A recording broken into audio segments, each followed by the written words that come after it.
We are reconstructing a monster. It may be the greatest predator North America has ever seen. Its name is Acrocanthosaurus. If Acrocanthosaurus were to magically come back to life, it would be a truly awesome animal. It was a giant killer. It could go after prey items that were 30 tons or more. This would have been the Arnold Schwarzenegger of the dinosaurs. Now a monster is brought back to life, and a killing machine is put to the test.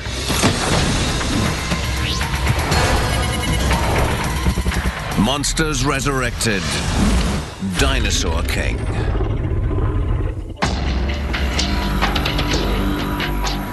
The Paluxy River, 1 hour's drive southwest of Dallas, Texas. Embedded under this gentle stream is the tale of a desperate struggle that took place 110 million years ago. These fossilized footprints are the Cretaceous equivalent of a crime scene. Hidden in this stone is the first-hand story of a savage past when megabeasts ruled the earth. These footprints are direct evidence of an ancient combat between Acrocanthosaurus and its victim.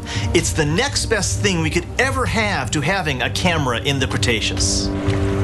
By unlocking this mystery, we can resurrect the past and bring a killer back to life. 110 million years ago, this was the coastline of an ancient sea, and much of what is now Texas was underwater.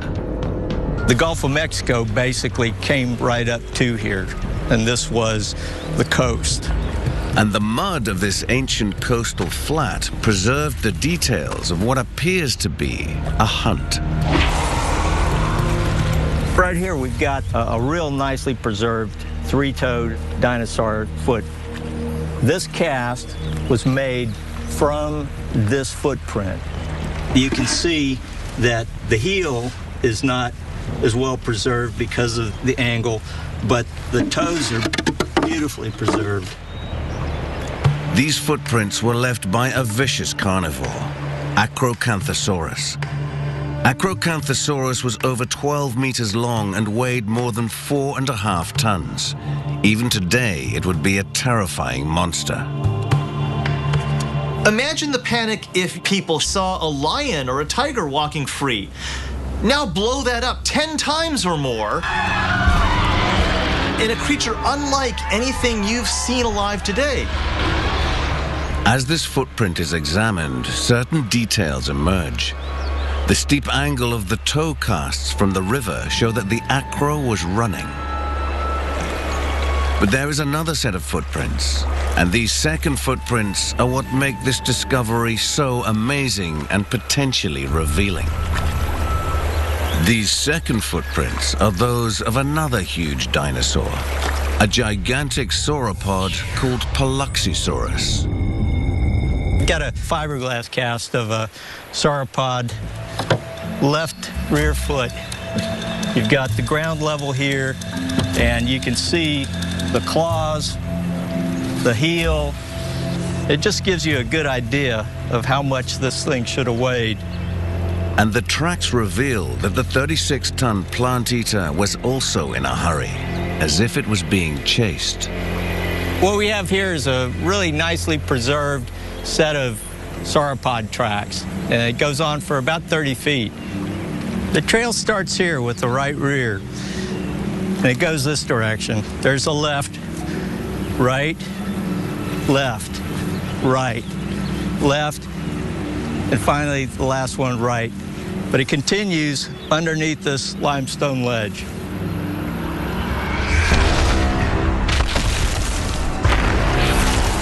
Did these two beasts just happen to cross each other's tracks? Or do the prints tell a more dramatic story? Professor James Farlow has no doubt they're evidence of a dinosaur battle. Here on the left of the sauropod trackway, we see the three-toed prints of the meat eater. And it's going in a nice left-right sequence, pretty much hugging the left side of the sauropod trail, stepping in the sauropod footprints 2 or 3 times over the length of the trackway before it ends, and then the meat eater cuts across into the trackway of the sauropod.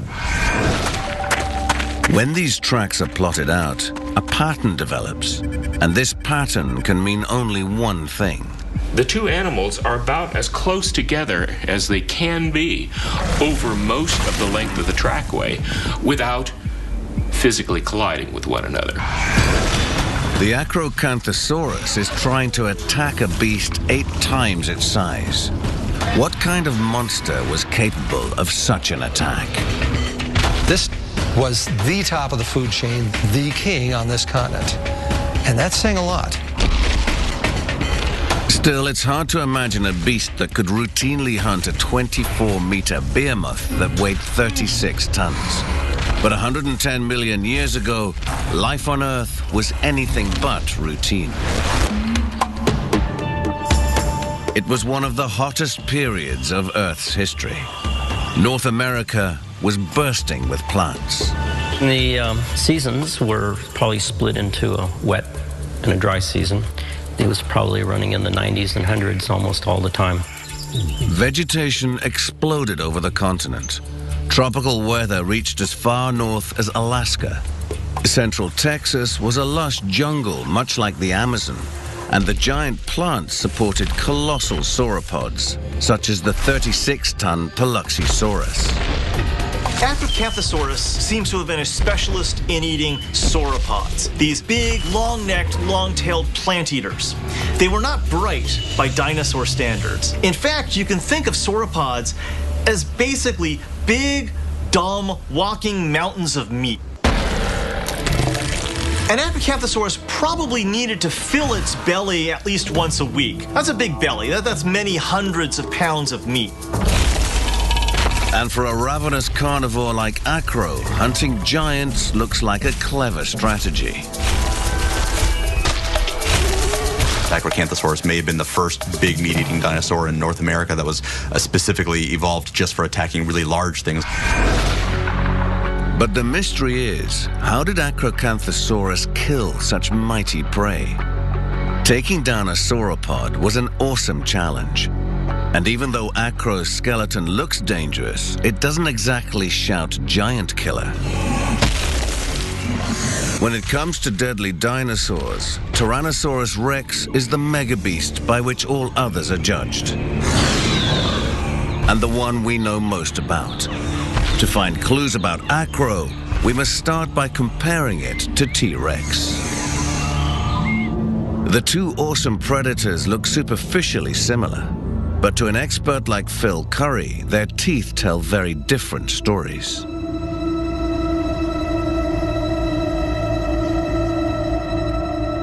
This thing had an incredibly powerful bite. In fact, the most powerful bite known for any animal, living or dead.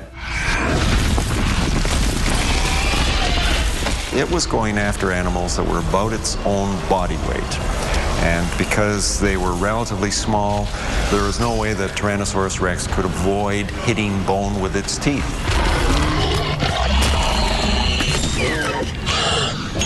That's why those jaws are so powerful, why they could bite right through flesh and bone. To understand the difference between T-Rex and Acrocanthosaurus, we have to recognize they have very different strategies against very different prey. T-Rex is up against smaller but a lot more sophisticated herbivores, and those herbivores have a lot of defenses. It's got to get past those defenses, get in there, and if possible, kill with a single wound. Crush through meat, crush through bone, kill with a single strike. So despite its massive size and huge reputation, T-Rex was killing tough but small prey. By comparison, Acrocanthosaurus had narrow jaws with long, narrow teeth, more like knife blades than spikes. Phil Curry believes these were specialized tools for butchering huge fleshy victims. These giant plant eaters had giant bones. And if these teeth hit those giant bones, they would just break. What Acrocanthosaurus did instead is avoided those bones by biting much more shallowly. So it would take these jaws and teeth and use them like scissors, essentially, and slice flesh off on the side of the sauropods. But it doesn't change the fact that compared to its prey, Acro was tiny. Acrocanthosaurus's prey may have been big and dumb, but it certainly wasn't helpless, because by its sheer size, Paluxysaurus and other sauropods, they were dangerous just from muscle mass. If they chose to roll over on an Acrocanthosaurus, that acro would be an acro pancake. It's a monstrous mystery. How did Acro kill giants like Paluxysaurus? To answer this question, we must recreate a crime scene. Examine the murder weapon and meet the killer face to face.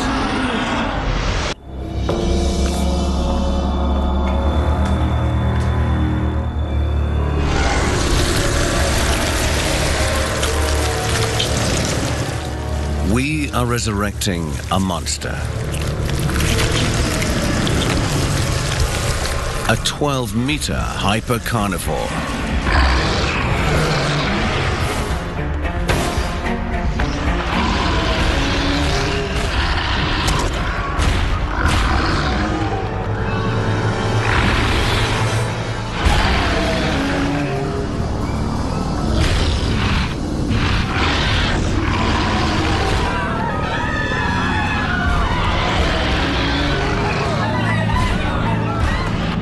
Fortunately for us, it's extinct.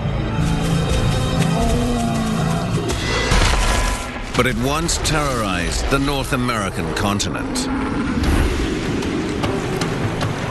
110 million years ago, this riverbed in central Texas was the scene of a fight to the death between two behemoths. Paluxysaurus, a 36-ton herbivore, and Acrocanthosaurus, a 4.5-ton predator. How could Acro tackle a beast 8 times its weight? To answer this question, we must reconstruct both the victim and the killer. Welcome to CSI Dinosaur. Acrocanthosaurus was armed with blade-like teeth and massive arms tipped with 200mm claws. They are the key to understanding how this monster killed. Once again, a comparison to the most famous dinosaur predator tells us a lot about Acro's weapons. Even though T-Rex was much larger, it was a weakling compared to Acro. These are the arms of Acrocanthosaurus and Tyrannosaurus rex. The big surprise on this, I guess, is that when you look at these arms, you would suspect this is from the bigger animal, this is from the smaller animal, but it's exactly the opposite. And this is the arm of a Tyrannosaurus rex. And Tyrannosaurus rex was probably 2 meters or almost 6 feet bigger than this Acrocanthosaurus. So it's clearly using its arm for something in a different way than Tyrannosaurus rex. But the bones only tell half the story. Acro's arms were covered with muscle. Based on the shape of this arm, I estimate the muscles are going to be roughly like that. It's almost a foot in diameter. This arm here could easily hold a ton. Unlike T-Rex, whose arms were practically useless, the arms of Acrocanthosaurus were lethal.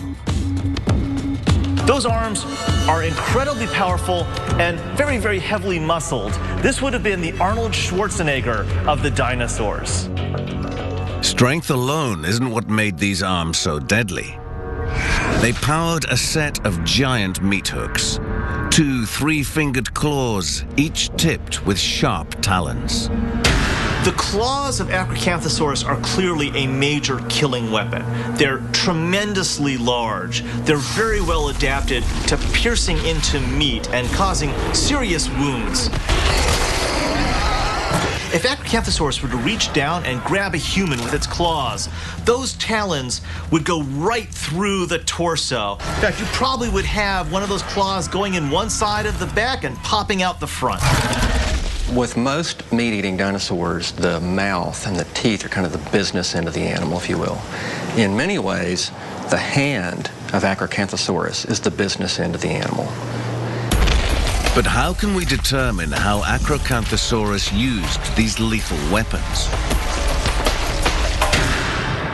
Using castings from actual finger bones, animatronics fabricator Elvis Jones and paleontologist Dr. James Lamb have built a mechanical acro claw. Ballistic gelatin will act as a stand-in for the flesh of the prey animal. This material is formulated to simulate the density of muscle tissue. We have the ability to slide forward and back to emulate not only his arms movement, which is limited, but also the momentum of his entire body running towards something. And so what's going to happen is this guy will slide in, slam down onto the jelly, and then we'll pull back. Oh, good one. So it's really interesting. These two outside fingers have completely dug in all the way down to the bone itself. Now Acrocanthosaurus has sort of a grappling hook in its prey and can bring its mouth in to start doing some real damage. And when Acro pulls those powerful arms back, the damage is devastating. Oh, there we go. I don't know. I think that tells the story right there, don't you? Yeah, that's a big chunk. Clearly, these claws were deadly weapons when used against smaller prey. But just how could a 4.5-ton acro kill a 36-ton sauropod? We know the acro had massive arms and horrific meat-hook claws, but were these the weapons that it used to attack huge prey?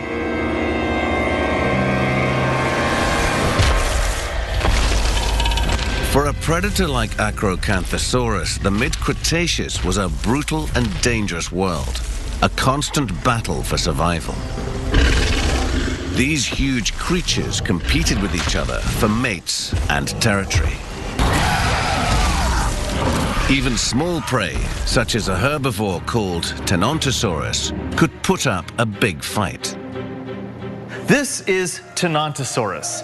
This guy is half-grown in terms of mass. Its hip height of an adult would be up to about here. So in some ways, Tenontosaurus was sort of the cow of the mid-Cretaceous. A fully grown Tenontosaurus could weigh almost 2 tons and measure over 6 meters in length. And even a lone Tenontosaurus was anything but a soft target. It doesn't have armor and it doesn't have horns, so it can't fight back that way. But it will have its one major weapon, if you will. That's the tail. The tail of Tenontosaurus is actually one of the biggest and broadest tails among the dinosaurs. And a swap from that tail could certainly discourage, at least in the short term, an Acrocanthosaurus coming in trying to fight it. Its tail versus 200 mil claws. But as we've seen from our mechanical reconstruction, these deadly claws ultimately give Acrocanthosaurus the advantage. However, exactly how would its claws work against a beast 20 times the size of Tenontosaurus? Here at the North Carolina Museum of Natural Science, an examination of the acro's biomechanics reveals a fatal flaw. When trying to figure out the range of motion in an extinct animal, what you do is look at the shape of the joint surfaces. Notice we have a nice concave surface here and a convex surface here that fits into it. And so we can take this arm back about this far, before dislocation, and we can take it in front about that far before dislocation. Not an impressive range of motion there. Acro's arms, while powerful, were limited. They could only move up or down about 25 degrees, and this would be a big problem when trying to tackle really big prey.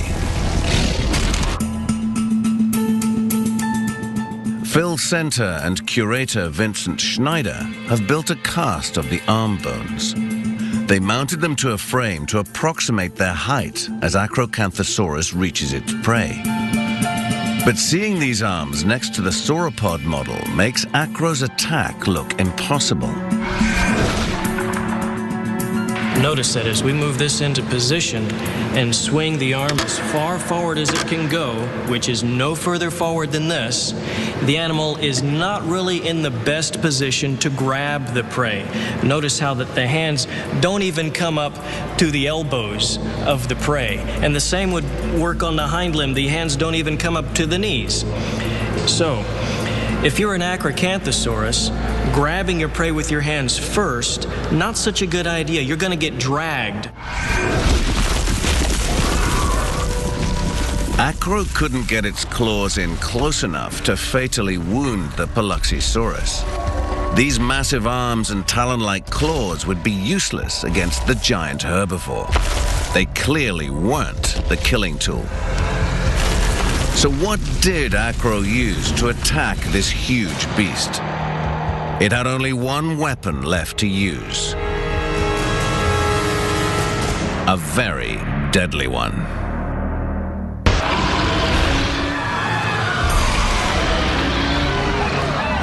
It may look like something out of a science fiction movie, but 110 million years ago, this dinosaur rampaged through North America.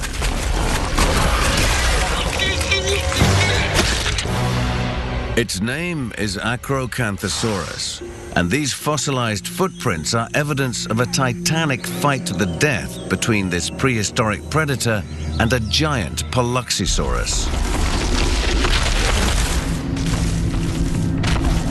How did the Acro tackle this 36-ton Goliath? We've seen that its claws would be useless against an animal this size.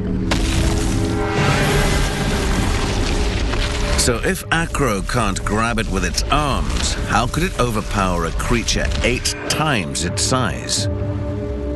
It'd be like one of us, an adult human being, trying to take down a full-sized rhino with just our hands and teeth.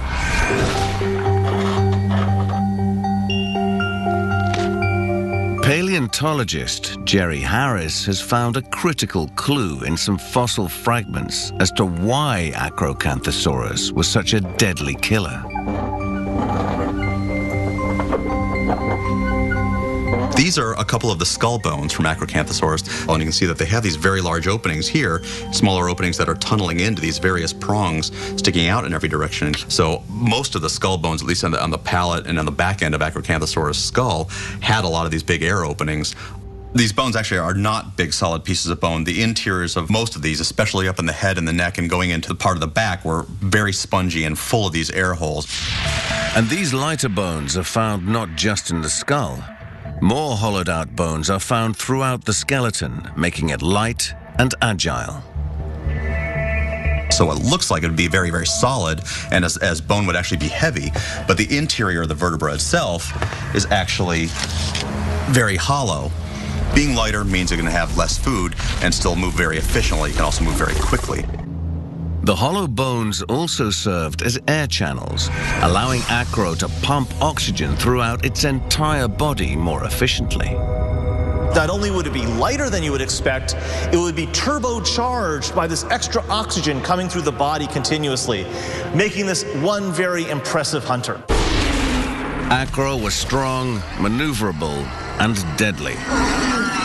A perfectly engineered killing machine with parts that fit together like a brilliantly designed weapon. What we're looking at here is the second, third, fourth, and fifth neck vertebrae of Acrocanthosaurus. So the head would be fitting on right about here, and then the rest of the body would go off in this direction. What's very unusual about these particular vertebrae is that they have these big hollows on the backside and then these big processes that stick off the front. And what happens when they fit together is that these processes that stick off the front actually nest inside those hollows on the back of the next vertebra in front of them, the next backbone, and this helps lock the whole neck very tightly together. This is not anything like I've seen in any other animal. It may be that Acrocanthosaurus evolved these features specifically to help it attack large animals like sauropods, like Paluxysaurus. Acro's neck structure allowed it to lock onto its prey like a pair of vice clamps. With its neck locked and protected, Acro could use its powerful jaws to tear chunks of flesh from its victims. Now, one of the most magnificent features of Acrocanthosaurus is its skull. That whole lower jaw can fit within the entire tooth row of the upper jaw. And that gives the dinosaur a very scissor-like action as it bites. At first glance, these jaws may seem dangerous enough, but science can now reveal just how deadly they were. Acro's teeth were perfectly designed killing tools, even on the microscopic level. What you see on the screen is the rear edge of the tooth, and you can kind of make out the serrations that we see on the tooth. Now, these serrations act as kind of grip and rip structures. As the tooth is penetrating the victim, those serrations catch on to the muscle fibers and help to tear them and thus increase the severity of the wound. The teeth of Acrocanthosaurus are well constructed for cutting, for slashing, and thus ripping out big chunks of meat. But to bring down a giant herbivore like Paluxysaurus, this walking weapon had to first get close enough to strike. And that's easier said than done. In order for Acrocanthosaurus to kill a giant herbivore, it's got to go after some vulnerable spot. It's got to come up alongside the herbivore. It's got to seize it with its jaws, grapple with its claws, get in there and seriously wound that big herbivore. It can't hang on for too long, because if the herbivore rolls over it, that's one dead acro. So how does the hunter get in close enough to kill without getting killed itself? The fossilized footprints that are here in Texas tell the story. It's a 110-million-year-old trail which spells out the secrets of Acro's hunting technique. The huge Paluxysaur is slow but not defenseless.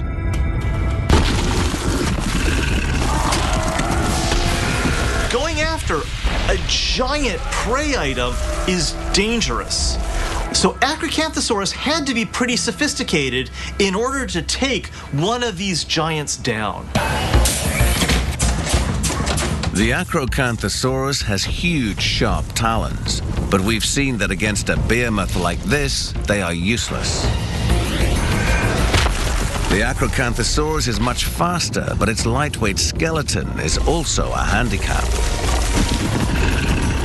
Paluxysaurus swinging its tail around would have been like swinging a giant 2x4 around, and with a lot of muscle power behind it. One blow from this mega beast could knock out an acro. The skull, as you can see, is made up of a lot of very thin, narrow bones. 5-ton of tail hitting the skull would literally break the face. With the face skewed to the side, this poor animal couldn't feed, and it would end up starving to death. But the hunt still continues. As with many crime scenes, the footprints tell the story. You just need to know how to decipher the chase. If we follow the trackway of the meat eater, the theropod, we have pretty good left-right sequencing of the feet. We go left, right, left, right, left, right, left, right, and then something odd happens, because here this right footprint is followed by another right footprint, after which we go back into good left-right sequencing again. So there is a missing left footprint right about here. The fossilized footprints show the acro had to begin its attack from close behind its prey. What had happened was that the meat eater, somewhere about here, had actually latched on to the plant eater, that it was attacking it and trying to slow it down. But it was being dragged forward by the greater weight and the greater strength of the larger animal. The sauropod tries to wrench itself away, but the Acrocanthosaurus refuses to release its prize. The acro is clinging for life, hanging on only by the grip of its jaws. This might snap the neck of a lesser predator, but not the acro. This was an animal built for battle.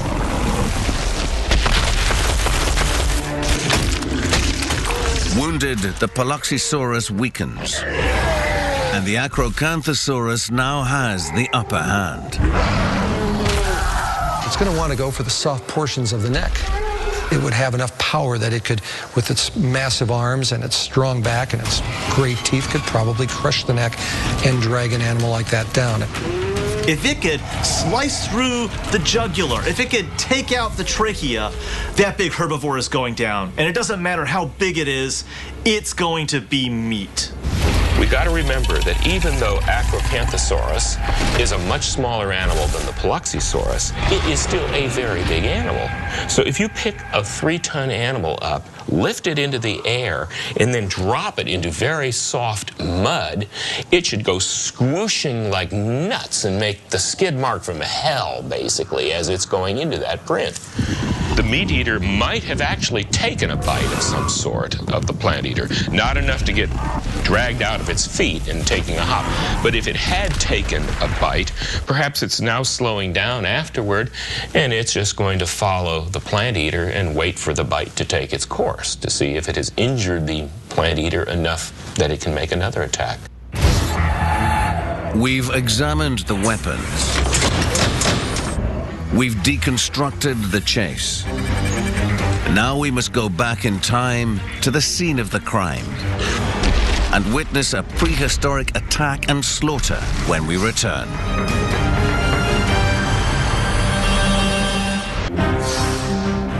The stones have spoken. A 110-million-year-old attack and assault has been solved. Now we can finally see how a mega predator took down a dinosaur 8 times its size, recreating the entire struggle for life and death from beginning to end.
Here, the fossil record ends. The tracks run out. But we know that the Acrocanthosaurus would not have given up as the odds were in its favor.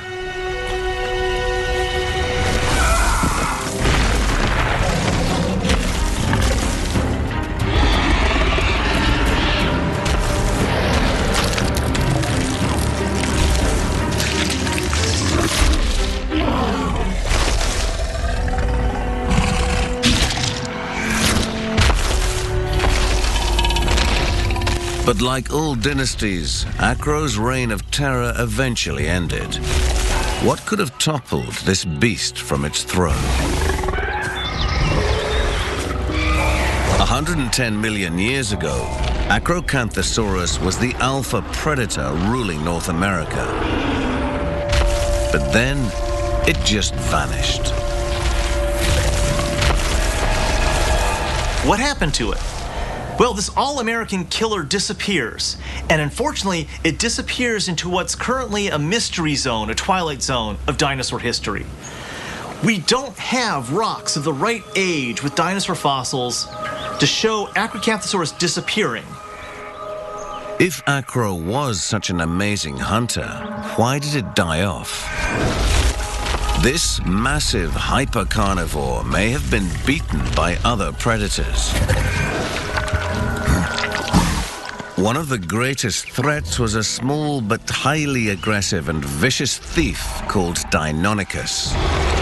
This was a very, very deadly predator, even on its own. It's a very smart animal. It's got a very, very, very large brain. Also, recently discovered, it had an extremely good sense of smell. They have kind of short and stout legs for their size. But what they lacked in speed, they made up for in agility. This guy could turn on a dime. A fully grown Deinonychus is just over 3 meters long and only weighs about 70 kilograms. But its size is deceiving because Deinonychus is a vicious whirlwind. It's got lots of sharp teeth, it's got lots of sharp claws on its hand, and it's got a particular special adaptation on its feet, which made it a very deadly predator just on its own. If we look at the killing claw of Deinonychus, it looks pretty darn impressive. But an important thing to remember is that this is just the bony part of the claw. If you extend it out maybe 30%, that gives you a sense of the size of the actual claw that would be used to pierce into the flesh of the unfortunate victims of Deinonychus. It could stand back on one foot and use this counterbalance to keep it oriented properly without falling over, so it could strike in with those arm claws and especially with that foot claw. And Deinonychus could strike Acro where it was weakest, its unborn offspring. Acro eggs could be a prime target for this wily predator. It probably would be able to go after those eggs and eat them so long as mommy or daddy Acrocanthosaurus weren't around to fight back. So a Acrocanthosaurus may have had to face Deinonychus even before it was born. The ultimate giant killer was vulnerable, especially while sitting on eggs. I'm standing next to a nest of dinosaur eggs that approximates that of Acrocanthosaurus in size as well as in shape and arrangement. Acrocanthosaurus laid her eggs 2 at a time. She would have stood in the center of her nest and deposited 24 pairs in a circle. A mother acro would most probably guard her nest like a bird. In fact, it's quite possible that the reason why there is no set of eggs here is that this may have been where she put her tail. It wasn't any easier after Acro was born. That's why the eggs are shaped the way they are. What I have here is a reconstruction of one of these eggs. And what would the embryo look like? Well, probably would look something like this. A longer egg gives a young dinosaur embryo more room to develop. It was born ready to run. Once it kicked its way out, it could scamper around in the underbrush and get away. But mid-Cretaceous North America is a dangerous place for young acros. Half of the young that pop out of these eggs are going to be dead within the first few months, mostly from predators. Might only be 1 or 2 that have survived out of a clutch of 48 eggs. Yet if the young Acrocanthosaurus survived, Deinonychus would still pose a threat. By the age of 5, an Acrocanthosaurus is already nearly as large as a hippo, but this brash young hunter isn't big enough yet to scare away all rivals. And Deinonychus does not act alone. It hunts in packs. A juvenile acro would be at a serious disadvantage when faced with a team of highly mobile, acrobatic assassins. Deinonychus was actually a powerful jumper so that it could leap onto the sides of prey items and grab on with these sharp arm claws to hold on. The jaws would be very useful for biting and slicing. One-on-one, Deinonychus was no match for acro, but a Deinonychus gang could easily drive a juvenile acro away from its kill and steal its food. Scientists estimate that 65% of the acro population never made it to adulthood. But this low survival rate alone is not what pushed acro to extinction. Towards the end of its reign, there was a dramatic change in its surroundings, and crucially, in the food supply. The long-necked sauropods also disappear from the fossil record in North America at about the same time. The problem that Acrocanthosaurus would have had is that without sauropods in North America, this animal wouldn't have been able to effectively kill animals smaller than itself. It really is adapted for killing bigger animals. So what remained left to hunt? The options weren't appealing. This is Sauropelta. It's smaller and lighter than Acrocanthosaurus, yet this plant eater comes with some heavy armor. Sauropelta is like a 6-meter-long armadillo covered in rhino horns. It's a walking tank. It has pieces of bone armor that are embedded in the skin, and it's going to stand there. Make sure the Acrocanthosaurus knows, I may be slow, and you may think I'm vulnerable, but I'm really not. I got these spines. Better be careful. Meter-long shoulder spikes block Acro's attack. These are huge things. At the base, they're at least this big in diameter. It's hefty bone. It's very strong. Acrocanthosaurus was not designed to tackle small but tough prey like this.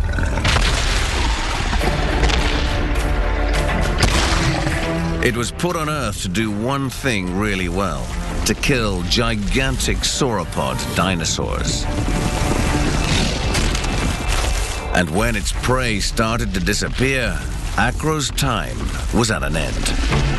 While they were really good at taking down big lumbering giants, they weren't so good at the new wave of plant eaters.